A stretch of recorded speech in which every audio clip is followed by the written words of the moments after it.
relationships. So I am going to ask you to try to do some of these questions on your own, and then you will listen to the video and watch me work through the questions. If you have additional concerns and questions or you're confused, Mr. Szymanski will be glad to try to clarify your questions. Otherwise, you can wait until next week on Monday, and when I see you, I can go over those questions then. So again, right now I'd like you to kind of just pause this video and try number 7 through 10. They deal with adjacent angles, vertical angles, complementary angles, and supplementary angles. Just quickly, I'll refresh. Adjacent angles, they're angles that are next to each other.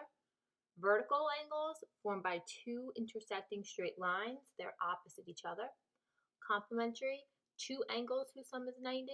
And supplementary, two angles whose sum is 180. So go ahead, pause, and try these out. I'm now going to go over these and you can check your work. So number 7, it says we have angle 1 and angle 5 are adjacent angles. So we always like to highlight our angles, and when we look at angle 1 and angle 5, these need to be two angles that share a side but no interior points in common. So we take a look, it's one angle, then the next angle, and no interior points in common. So is it true? And the answer here is yes.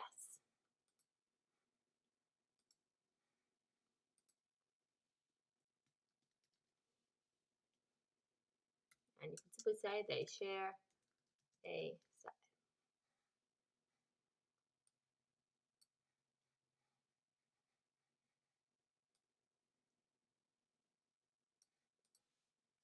Okay, now I should put underneath like this. All right, so then we have number 8. Angle 3 and angle 5 are vertical angles. So I'm going to erase this, and we're going to look at 3 and 5. So what I always do is I start tracing one of the angles. I'm going to trace angle 5, one straight line, and then I go to trace the other, and once I trace that straight line, I notice, bam, look at this, right? This part of the line is now missing. It stopped here at the vertex. So angle 3 is not formed by the opposite ray at angle 5. So here, your answer would be no, they are not formed by two opposite rays. Or you can say, no, they're not formed by two straight intersecting lines. Remember, an opposite ray or opposite rays are straight lines.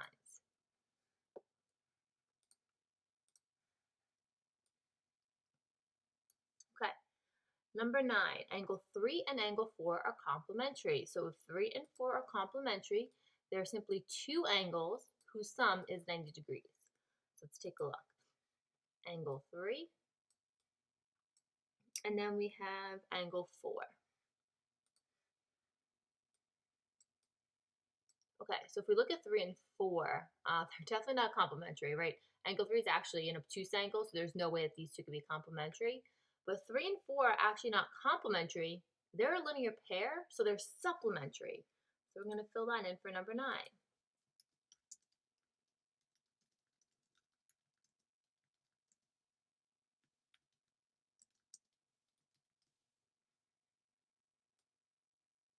Perfect.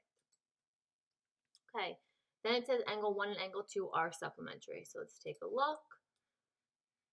Again, I erase, go to 1 and 2.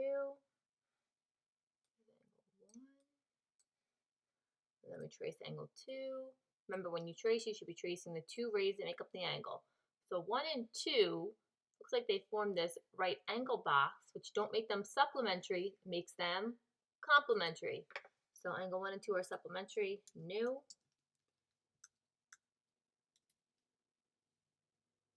They form a, something's happening to my computer.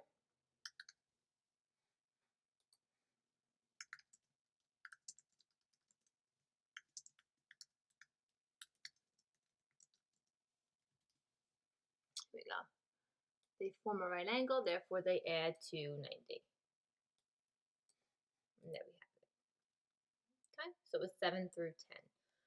Okay, so now 11 through 15.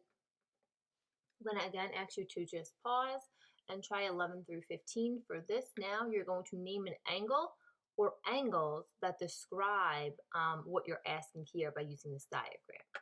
Okay, again, you're using similar terms: supplementary, adjacent, congruent, complementary, and vertical angles. So go ahead.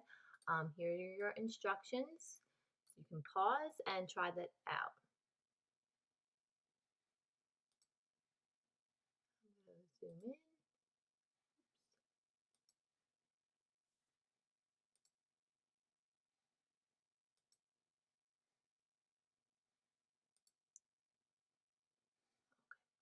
Okay, so now I'm going to go ahead and go through these.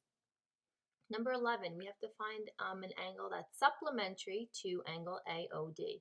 So here's AOD, and if an angle is supplementary to AOD right now, we have to find an angle then that would make it into a linear pair. So what angle can I kind of attach and make adjacent to angle AOD that would make this into a straight line?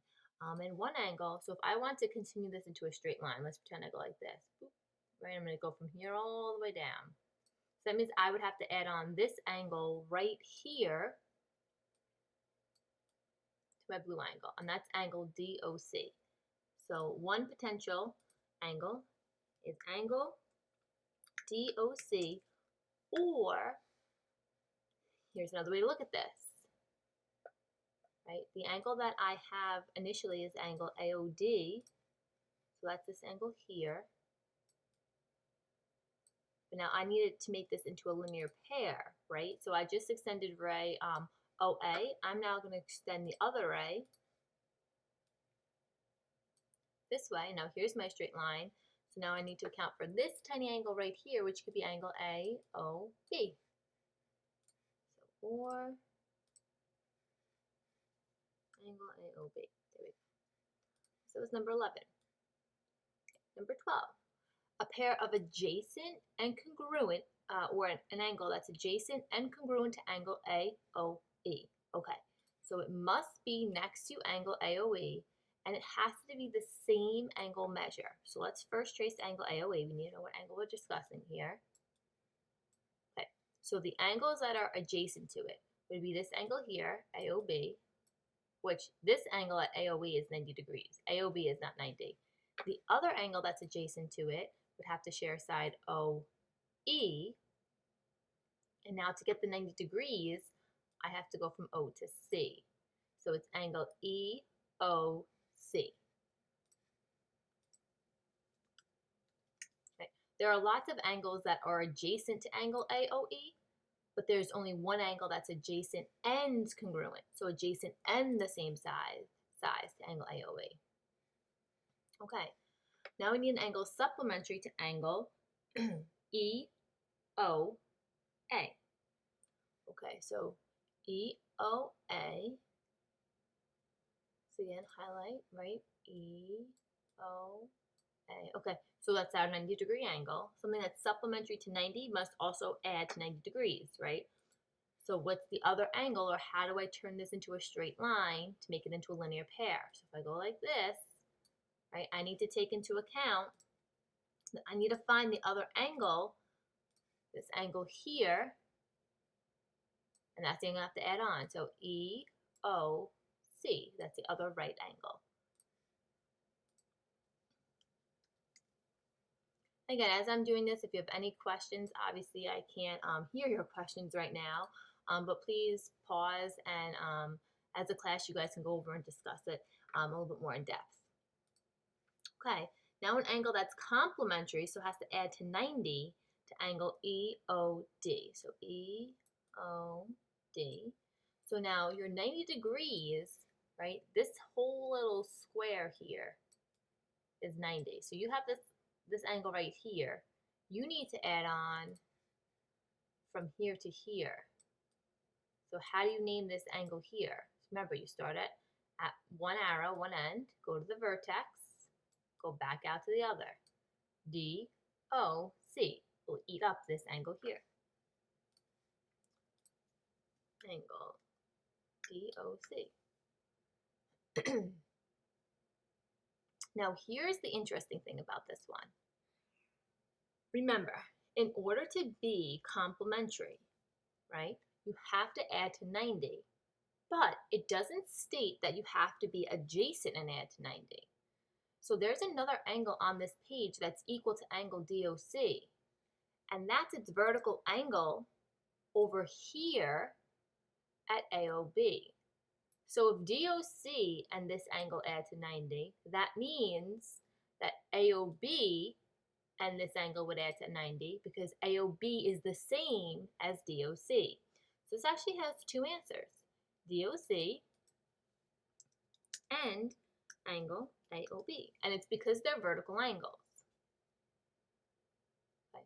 Oh, which then makes it kind of easy then for number 15, right? Name a pair of vertical angles. Well, we just saw them. And let me just show you exactly why they're vertical. We can go ahead and we can trace these straight lines, right? And we get the angle that we were just discussing. It was this angle here and this angle here. But there's also another pair. So first let's actually get down angle DOC and AOB. The second pair of angles are the angles that are also opposite each other, formed by these purple lines. So here and here. So it would be AOD and then COB. So angle AOB and angle CO. Sorry, it should be angle AOD and angle COB. Perfect. Okay, so it took a little while, right? We really wanted to make sure we understood supplementary, 180, adjacent and congruent, next to and equal. Supplementary, again, 180. Complementary, adds to 90. Pair of vertical, formed by two straight intersecting lines and are opposite each other. Okay, so let's go on. You're going to pause. You're going to try out 16 through 23, and then I'm going to go through them. Okay, and the same thing, you're going to look at these and determine based on what's marked, and only what's marked, could you conclude this? All right, so I'm going to get started, and I'm going to take a look at angle J and angle D. So angle J and angle D. Could I conclude from the information that they are congruent? And the answer here is yes. And how do I know that? They have the arc marks, right? Those little arc marks, whenever you have them on the angles, tell you that the angles are congruent. That's huge, right? We talked about that the other day. Arc marks and tick marks tell you that things are congruent, either segments for tick marks or angles when you have arc marks. If you don't have the arc mark or the tick mark, you can't just assume unless they're both right angles or they're vertical angles. Okay, so let's take a look at angle JAC. We're going to number 17. So JAC, that's this angle right here, and angle DAC. Okay, now it clearly states, just from the information in the diagram, are these angles congruent? And the answer here would be no. If I'm purely going on the diagram, the answer is no. And they are not marked. Right? They have no markings. Therefore, I can't just make it up. Right? All right. Let's go number 18. Erase this. It says that the measure of angle JCA, so let's trace it, JCA is equal to the measure of angle DCA. Okay, so once again, they look like they could both be right angles, but they're not marked. Nothing tells me for certain that that's perpendicular. So, the same reason as number 17, I have that reason for number 18. No, they are not marked. two things are not marked, you can't just assume. Okay. Let's go on to number 19. Again, if I'm going too fast, just pause and you can just play me when you're ready. 19. JCA plus ACD equals 180. So if it equals 180, right, in my head I'm thinking they could possibly be a linear pair, right? 180 is a straight line. So let's trace it and see what we get. JCA, okay, and then ACD. All right, so I take a look, and what I get at the very end is from here all the way to here, right? That's a straight line, therefore they're a linear pair. So do they add to 180? Yes.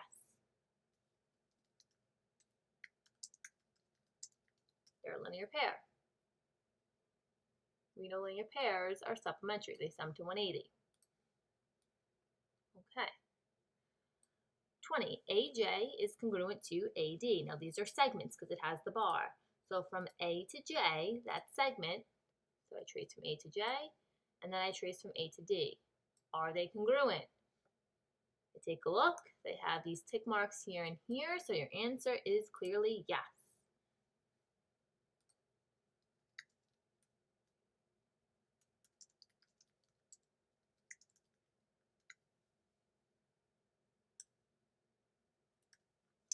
They have the tick marks. Yes, they have the dashes, however you want to write it out. Okay. Now let's go into 21. It says C is the midpoint of JD. Okay, so what does that mean, a midpoint? So first let's highlight JD. So it wants to know, is C the midpoint? So it wants to know, is C in the middle of JD? Now, if C was in the middle of JD, it would mean that this piece and this piece would have to be equal because it would be in the middle. However, I don't have any markings.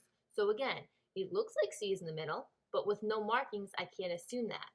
So once again, no, there are no markings, right? It doesn't tell me that CJ and CD are congruent. There are no markings on CJ and CD, so therefore I can't determine whether C is the midpoint or not.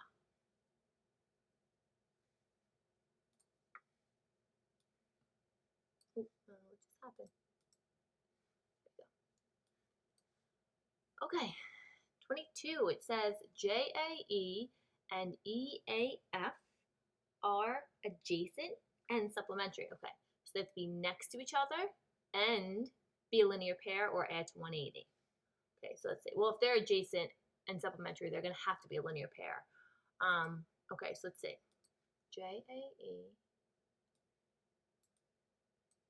and then EAF. Okay, so we take a look. Are they adjacent?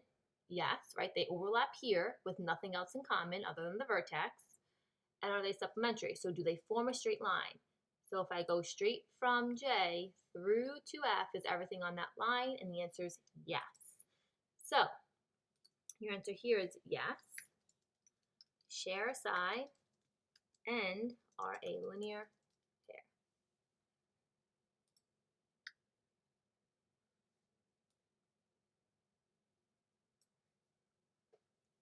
Again, you could just pause if you need time to write it down, and then I'll continue on. Okay, 23, EAF. Okay, so actually I'm just gonna, we just talked about EAF. That was here in blue.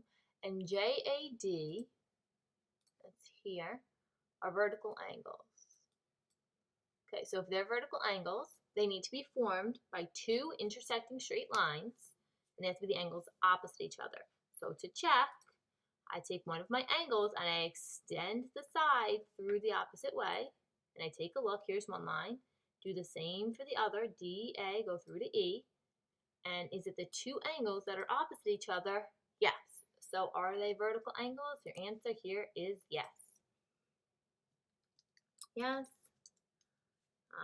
Formed by two pairs of opposite rays.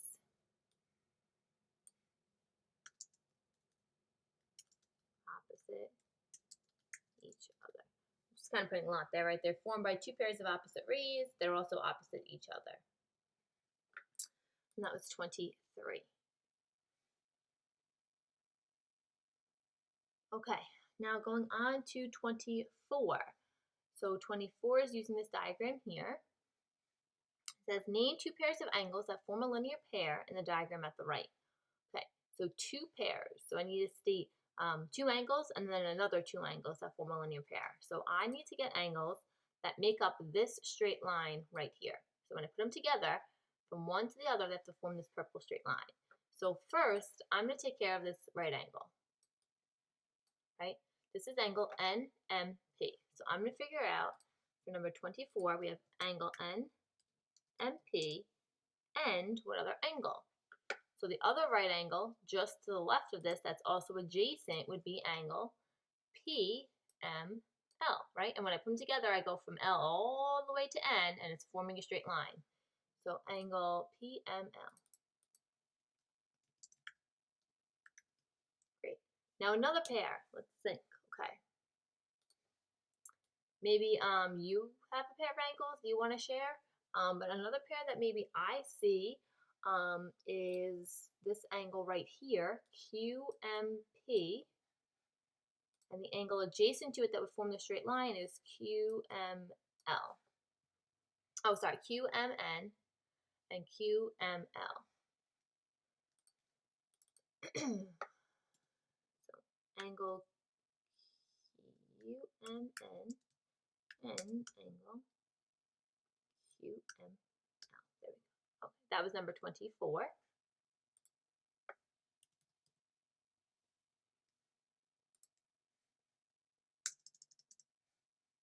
there we have 24. Okay. 25.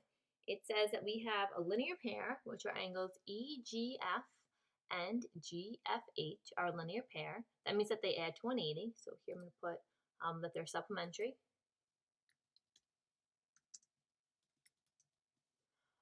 And they give you two expressions. What's the measure of each? Okay, so for this one, it's algebra, right? These two angles are a linear pair, so that means that their angle measures, their expressions, have to sum to 180. Right, so we have this and this. Okay, so for this, I'm going to actually do the work maybe down here. Okay, so what do I know? Since they're a linear pair, I know that the measure of angle EFG plus the measure of angle GFH, right? These two angles have to equal to 180 because they're a linear pair. Now, they tell me that EFG is 2n plus 21. So instead of EFG, I'm putting in 2n plus 21 plus GFH, here it is 4n plus 15. So 4n plus 15, substituting, equals 180. Okay, so now from this point, I just have some algebra, right? I can solve for n. Before I find any angle measure, I have to solve for n. So, try to get this into some open, clear space.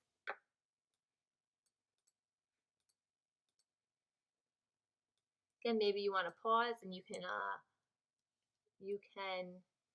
do the algebra. I'm going to do it right now. I'm going to draw my line down the middle, and I'm going to begin combining like terms and solving. Okay, so I drew my line down the middle, combine like terms, the 2n and the 4n, right? They both are like terms because they have n. So 2 plus 4 is 6. Tag along the n. Then I have 21 and 15 is a positive 36. They're like terms as well. Don't forget to combine them. Equals 180, right? Now we want to get the n alone, so we have to subtract 36 first.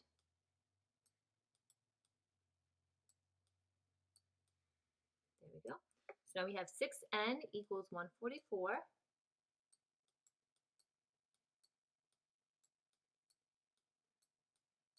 N still not alone, it's being multiplied by 6, so inverse operations, let's divide by 6.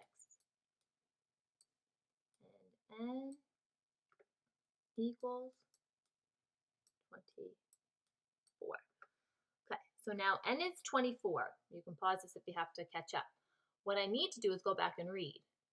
They want the measure of angle EFG and GFH. Okay, so EFG is 2n plus 21. GFH is 4n plus 15. So, measure of angle EFG equals 2n plus 21. Measure of angle GFH equals 4n plus 15. We just found n equals 24. So now you're just going to substitute. You're going to plug in 24 wherever you see n. So here it's going to be 2 times 24 plus 21. Oopsies. Plus 21. So that gives us that the measure of angle EFG equals, so 48 plus 21 is 69, so that's 69. And over here, we're going to have 4 times 24 plus 15. And then that would give us, our total of the measure of angle GFH is then here 111, right? And I can check. 111 plus 69 is 180, so it makes sense. So there's your final answer, right? You have your 2 final angle measures. We don't box in any of our answers, but these are your final answers. And again, a quick check, 69 plus 111 does give you that 180 over here. Okay, so now let's go to number 26. And 26 is dealing with bisecting an angle. Okay, so it says in the diagram, GH bisects angle FGI. So remember, bisects means 2 equal, and in this case is angles. So GH bisects this angle, this big angle, and it shows us here, this angle is equal to this angle, right? So that means in terms of these expressions, this expression is equal to this expression, right? The angles are equal, so the expressions are equal. So for A, solve for x and find the measure of angle FGH, which is this expression right here. Okay, kind of just gave us a little bit of a head start, right? We said the expressions are equal because the angle is being bisected and those are 2 equal parts. So that means that the expressions 3x minus 3 and 4x minus 14, they have to be equal, right? Because the angle measures would be equal, so that means that the expressions in turn have to be equal. Okay, so let's now do some algebra because that's how we can find x, right? We create an equation. If we're solving for x, we create an equation. Here it is. And now we do some algebra. Line down the middle. Always move the smaller variable first. So 3x, so subtract 3x from both sides. Remember, I'm on the left side of the line. I go over to the right side of the line. Subtract 3x. Okay, these cancel. Bring down our negative 3 equals 1x, right? Because 4 minus 3 is 1. The x comes down, minus 14. Okay, want to get x alone, so we add 14 to both sides.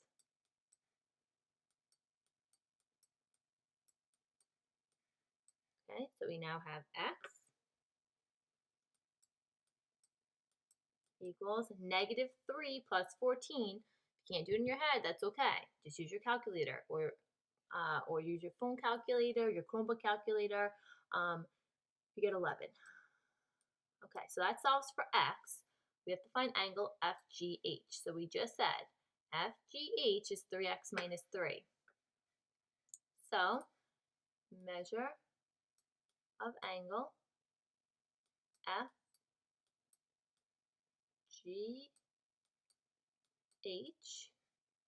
is 3x minus 3. We said x is 11, so plug in 11 for x. So we get 3 times 11 minus 3, which gives us 33 minus 3 is 30. So our angle is 30. Now, personally, what I'm going to always ask you to do is once you get an angle measure or something you could fill in, put into your diagram. So that means that this angle here is 30. Okay, think about what we said. This bisects this entire angle. This piece is equal to this piece. So what other angle is 30? It's this tiny angle from here to here. So this is 30, right? I know it has to be. It's been bisected. I cut it into two equal angles. Here are my two equal angles. That means now from here all the way to here, if I were to start at this piece and I walked all the way over, right, I'm passing by 30 and 30. So the entire angle is 30 plus 30, which is 60. Okay, so now I think we can answer these questions. We have to find the measure of angle HGI. So H to G to I. This angle eats up 30, so it's 30. 30 degrees. Okay. And then it says angle FGI. Okay, so from F, oops, this is a little, I don't really like that one too much. So I'll make it black. So F to G to I, the big angle. It eats up from here all the way to here. We said that was 60, or 30 plus 30. And there we have it, all done. Okay, so I hope that this kind of reinforced some practice that we've been doing the past couple of days. Tying in algebra, creating equations. We really focused on the different vocab terms like adjacent, vertical, congruent, equal, supplementary, complementary, linear pairs, bisecting angles, things of that nature. Monday, we're going to kind of do a little summary, a quick little review, and then you are going to have a Google Forms quiz. Remember, I'll be in class with you virtually, so I will do my best to kind of read the quiz, answer any questions, things like that. Any other questions, always feel free to email or comment in Google Classroom or ask Mr. Szymanski. Hope you all enjoy your weekend.